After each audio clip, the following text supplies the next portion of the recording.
Alors, bonjour, bienvenue sur le plateau du Media Lab de la Faculté des sciences humaines et sociales de la Cato. Donc moi, je suis Bruno Laine, je suis responsable du master de neuropsychologie et de neurosciences cognitives qui vient d'ouvrir ici à la Cato.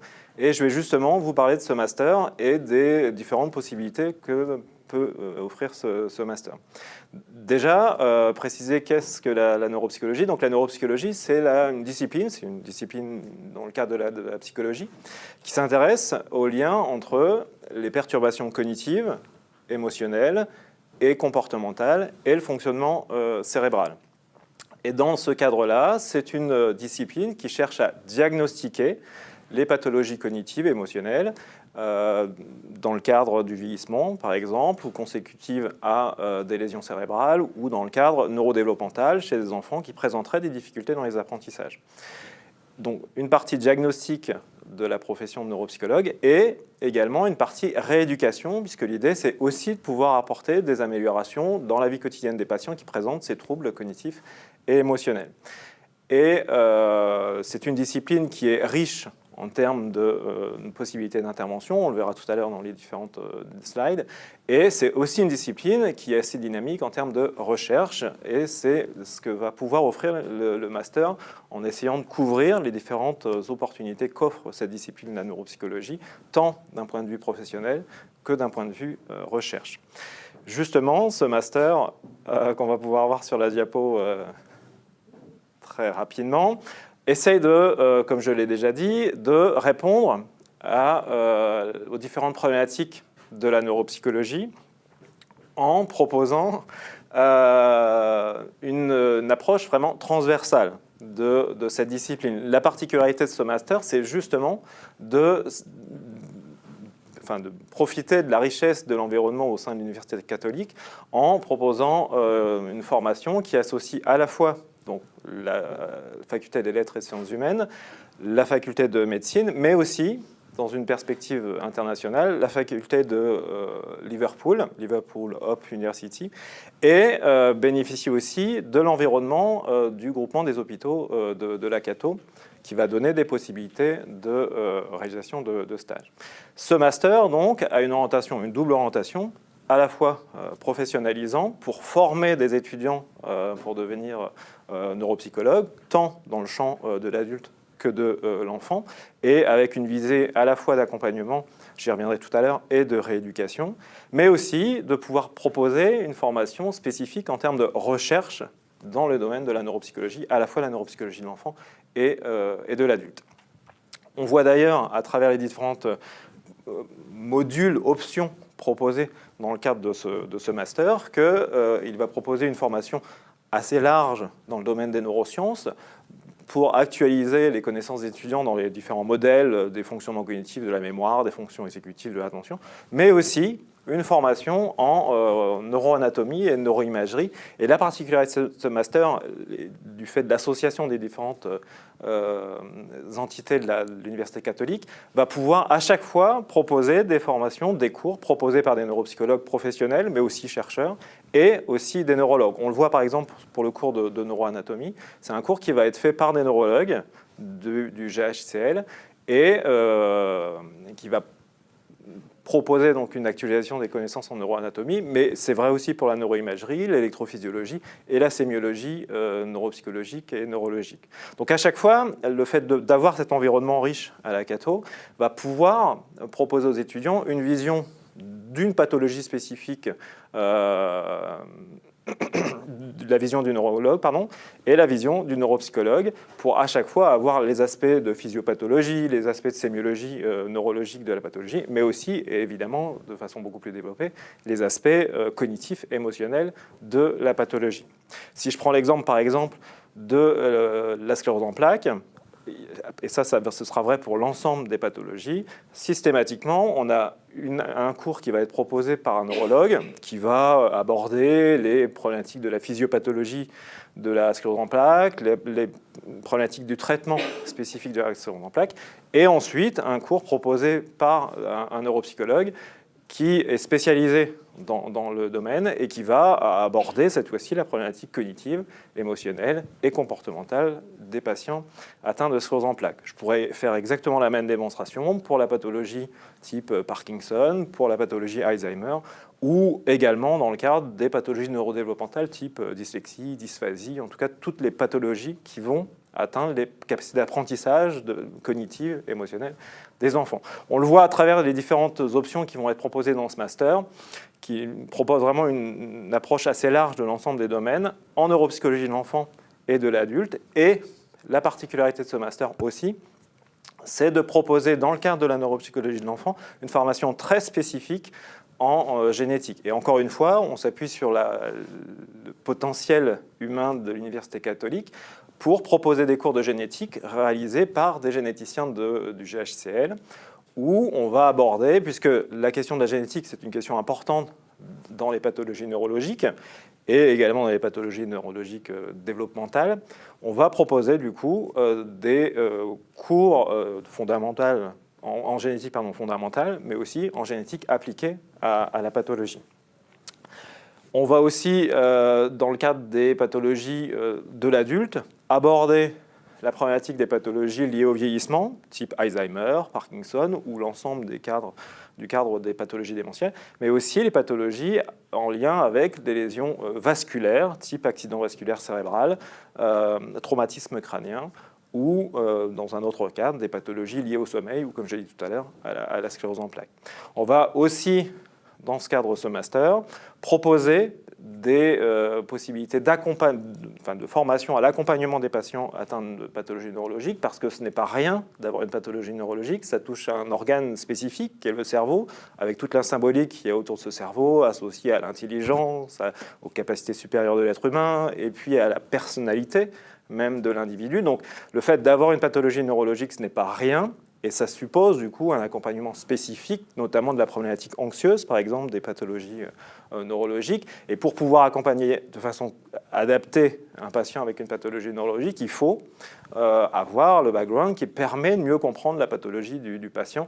Si je reprends l'exemple de la sclérose en plaques, c'est une pathologie qui évolue par poussée. Si on n'a pas cette connaissance de cette dimension d'évolution par poussée et par pic de symptômes qui peuvent éventuellement régresser, on ne va pas bien comprendre la sémiologie anxieuse du patient atteint de sclérose en plaques.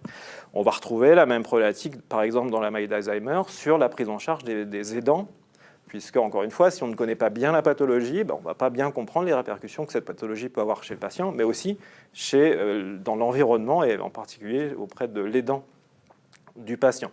Donc voilà, c'est toute cette richesse que fait le métier, qui est composé le métier de neuropsychologue, qui va être proposé au sein de ce master, à la fois un versant diagnostique, qui va apporter donc les connaissances fondamentales sur la pathologie, mais aussi sur l'étiologie de cette pathologie, l'origine de cette pathologie, les mécanismes qui sont en jeu dans la pathologie, mais aussi un versant de prise en charge de rééducation des troubles cognitifs, mais aussi d'accompagnement, et ça c'est aussi une particularité qu'on ne va pas retrouver dans tous les masters, d'accompagnement psychologique des pathologies neurologiques. On va aussi aborder des cours plus fondamentaux en psychopharmacologie, par exemple. On va s'intéresser aux répercussions que peuvent avoir les traitements, en particulier les psychotropes, sur le fonctionnement cérébral. Et ça, c'est important notamment dans le cadre des pathologies neurologiques, mais aussi quand on va prendre en charge des patients épileptiques, puisque c'est aussi, en tant que neuropsychologue, on peut être amené à diagnostiquer des problématiques cognitives chez des patients épileptiques et d'essayer de différencier l'origine neurologique en lien avec l'épilepsie des troubles cognitifs ou en lien avec le traitement. Autre particularité de ce master, en dehors de son contenu, qui est donc, on le voit, assez riche et multidimensionnel, c'est un master qui est aussi orienté très recherche, puisque, comme je l'ai dit tout à l'heure, la dimension recherche en neuropsychologie, elle est importante, puisque c'est une discipline qui est relativement récente et qui nécessite des problématiques de recherche, tant dans l'aspect diagnostique, par exemple sur le développement de nouveaux outils plus sensibles, plus spécifiques à la détection des signes de la pathologie, mais aussi dans la détection, dans le développement de protocoles de prise en charge de rééducation des patients atteints de pathologies neurologiques. Et c'est pour ça que dans ce cadre de ce master, en plus de la dimension professionnalisante, on a une forte dimension de recherche qui s'appuie également sur la richesse de l'environnement au sein de la Cato, puisque ça va être des protocoles de recherche, par exemple, qui vont pouvoir être réalisés au sein des hôpitaux de la Cato. Et donc, pour donner de bonnes bases et de bonnes capacités pour la mise en place de ces protocoles de recherche, il y a toute une formation de recherche avec des statistiques spécifiques, de méthodologie en neurosciences et de méthodes globales d'exploration du système nerveux central. Par exemple, une formation spécifique à l'électrophysiologie, à l'IRM fonctionnel, à l'oculométrie, qui sont toutes des méthodes qu'on va pouvoir utiliser en neurosciences pour explorer davantage et de façon plus fine les perturbations cognitives et émotionnelles des patients. Et l'idée, dans le cadre de ce master, c'est de pouvoir offrir la possibilité à des étudiants qui souhaiteraient s'orienter en recherche de pouvoir évoluer suite à ce master vers un doctorat. Un doctorat qui pourra aussi s'appuyer sur la collaboration établie entre l'Université catholique et l'Université de Liverpool, puisque ces protocoles de recherche pourront, pour certains, être réalisés au sein de l'Université de Liverpool. Donc voilà, c'est toute l'idée de ce master, c'est de pouvoir répondre à toutes les dimensions de la profession de neuropsychologue et aussi à la dimension recherche, puisque même si on souhaite être un professionnel de la neuropsychologie, on est souvent amené, dans ce cadre-là, à réaliser des protocoles de recherche aussi bien, même dans une activité professionnelle. Donc, c'est pouvoir donner les capacités aux étudiants d'avoir une possibilité de répondre tant à la dimension professionnelle que de recherche de la profession. Enfin, ce master offre également la possibilité à des étudiants qui ne seraient pas du parcours de psychologie de pouvoir intégrer ce master pour des étudiants qui, là, cette fois-ci, souhaiteraient davantage d'emblée s'orienter vers un doctorat, vers la réalisation d'une thèse, puisque les étudiants issus d'un parcours biologie ou d'un autre parcours qui pourraient prétendre à intégrer ce master ne pourront pas évidemment avoir le statut de neuropsychologue puisque ce statut est associé à l'obtention d'une licence. Donc ce master est ouvert aux étudiants de licence, de psychologie de façon préférentielle, mais aussi éventuellement à des étudiants en master de neurosciences qui pourraient, via ce master, réaliser une thèse dans le cadre des neurosciences appliquées, des neurosciences ou de la neuropsychologie clinique. Voilà ce que je voulais dire un petit peu sur ce master. Je ne sais pas si maintenant il y a des questions. Alors oui, merci beaucoup pour cette présentation. Bruno Laine, donc responsable du master neuropsychologie et neurosciences cognitives. Donc on va peut-être prendre quelques questions dans la salle. On a des étudiants en psychologie qui sont là. Bonjour, alors je me présente, Romain Doric, je suis étudiant en deuxième année de psychologie à la Cato et je compte m'orienter dans un master, donc le master en question, pour devenir neuropsychologue et pourquoi pas après partir dans la recherche. J'ai une question par rapport à votre métier donc, de neuropsychologue en question. Vous avez beaucoup évoqué l'aspect un peu de travailler en relation avec beaucoup de gens, notamment dans le master, c'est-à-dire d'apprendre un peu en partenariat avec d'autres facultés, tout ça. C'est aussi une facette qu'on retrouve dans le métier de neuropsychologue, de travailler avec beaucoup de personnes différentes, d'autres, genre des médecins, tout ça, ou je ne sais pas si vous pouvez un peu en parler. Oui, c'est une très très bonne question. Effectivement, je ne l'ai pas évoqué. Oui, si on a ce caractère multidimensionnel, pluridisciplinaire dans la formation, c'est parce qu'effectivement, on le retrouve également sur le terrain. Par exemple, si on travaille en neuropédiatrie, on va être en interaction permanente avec les neuropédiatres, évidemment, mais aussi avec les orthophonistes, les psychomotriciens, les ergothérapeutes, par exemple. Et quand on pose le diagnostic d'une pathologie type dysphasie, on ne pose pas le diagnostic uniquement à travers une évaluation neuropsychologique, mais aussi une évaluation neuropsychologique complétée par l'évaluation orthophonique en psychomotricité et éventuellement en ergothérapie. Donc voilà, à chaque fois, c'est cette interaction qui est importante et qui va aboutir au diagnostic. Et c'est pour ça aussi, je ne l'ai pas évoqué, mais dans le cadre de la formation, dans les 2 ans de la formation, il y a aussi des cours pour mieux comprendre les comptes rendus. L'idée, c'est pas d'en faire, mais c'est de mieux comprendre les comptes rendus d'orthophonie, d'ergothérapie et de psychomotricité, puisque c'est des problématiques qu'on n'a pas en formation en psychologie, mais du coup qui vont être nécessaires à la compréhension pour poser le diagnostic chez l'enfant. Mais on va aussi être amené, je ne l'ai pas évoqué non plus, mais à travailler avec des pédopsychiatres, par exemple, dans toute la problématique de la prise en charge de l'autisme. Et là, du coup, vous allez travailler avec des psychiatres, des pédopsychiatres et également éventuellement des orthophonistes, ou en tout cas tous les intervenants qui sont susceptibles d'apporter leur expertise au diagnostic, mais aussi à la prise en charge. Ça, on en trouve chez l'enfant, et aussi, je pourrais vous faire la même démonstration chez l'adulte, en fait. Voilà. Merci beaucoup. Merci. Est-ce qu'il y a une autre question? Donc, bonjour, je m'appelle Nathan Kinson, je suis moi aussi en 2e année de psychologie. Et j'aurais une question par rapport à quelque chose que je n'ai pas totalement saisi dans ce master. Ça concerne les options. Vous en avez parlé il y a une dizaine de minutes à peu près, je dirais. En quoi ça consiste Oui, alors, ce sont des options et non d'options que le nom, en fait, finalement, puisque, en fait, vous construisez un petit peu votre parcours comme vous le souhaitez, mais au final, dans les différentes options, adultes, enfants, l'ensemble des étudiants doivent passer l'ensemble des options. Après, c'est vous qui choisissez de le faire éventuellement en première ou en 2e année, mais dans tous les cas, vous ne pouvez pas choisir de vous surspécialiser en enfant ou en adulte, même si votre projet professionnel, c'est plutôt de travailler dans l'enfant, sauf que, au final, vous ne savez pas si vous aurez forcément un poste de rêve dans l'enfant. Donc du coup, l'idée, c'est de vous donner un background qui vous permet éventuellement de répondre à votre objectif, qui est peut-être de vous spécialiser dans l'enfant, mais aussi de pouvoir répondre aux exigences si finalement vous êtes amené à travailler auprès des adultes.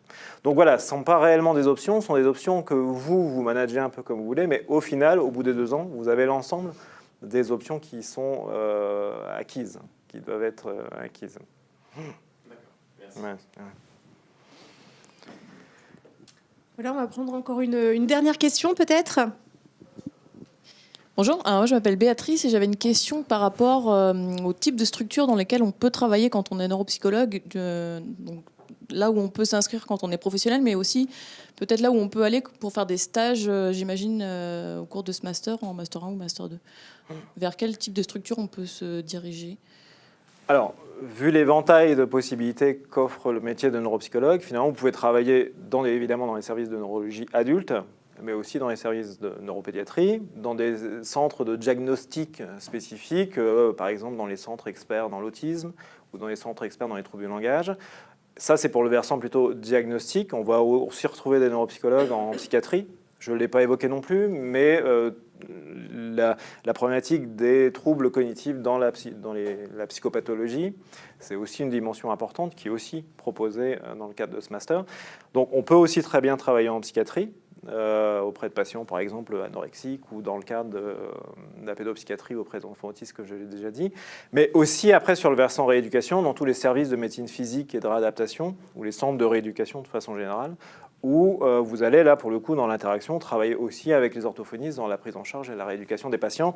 Par exemple, des patients qui ont eu un accident vasculaire cérébral, ou alors des patients qui ont eu un traumatisme crânien et qu'il va falloir ramener à l'autonomie et en tout cas à la limitation des troubles cognitifs et de leurs répercussions, surtout dans la vie de tous les jours.